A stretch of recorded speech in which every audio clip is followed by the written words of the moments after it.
পাঙ্গাস মাছগুলো আগে থেকেই পরিষ্কার করে নিয়ে নিছি। এখন 1 চামচ লবণ দেব, আর 1 চামচ ফাঁকি মরিচের গুঁড়া দেব, 1 চামচ হলুদের গুঁড়া দিয়ে দিব। এগুলা একসাথে ভালো করে মিক্স করে নেব, পাঙ্গাস মাছের সাথে যাতে লেগে লেগে যায়। ভালো করে মিশালে মাছটা ভাজি ভালো হবে, তার জন্য আমি হাত দিয়ে ভালো করে মিশিয়ে দিলাম। মিশিয়ে নেওয়া হয়ে গেছে। মাছগুলো ভাজার জন্য কড়াইতে আগে থেকে দিয়ে দিছিলাম। এখন আমি মাছগুলো উল্টিয়ে নিতেছি। মাছগুলো এভাবে লাল লাল করে ভেজে নেবেন,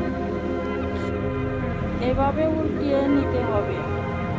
লাল লাল করে ভেজে তারপরে এগুলা আমি সবগুলাই আমার উল্টানো হয়ে গেছে। এখন আমি কড়াই বসিয়ে দিয়েছি, কড়াইতে আগে থেকে তেল দিয়ে দিয়েছিলাম। এখন আমি পেঁয়াজ কুচি দিয়ে দেব। পেঁয়াজ কুচির পরিমাণটা একটু বেশি, যেহেতু আমি এখানে কোনো সবজি ব্যবহার করব না, শুধু পেঁয়াজ দিয়েই মাছটা ভুনা করব, তার জন্য পেঁয়াজ একটু বাড়িয়ে দিয়েছি। পেঁয়াজটা ভালো করে নাড়াচাড়া করে নেব।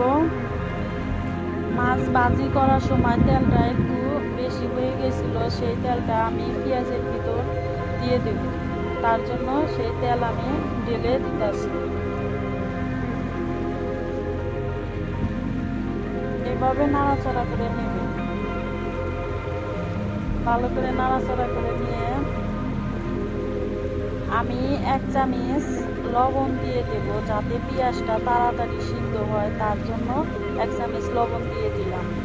লবণটা দিলে দ্রুত পেঁয়াজটা সিদ্ধ হয়ে যায়, তাই লবণ দিয়ে দিয়েছি।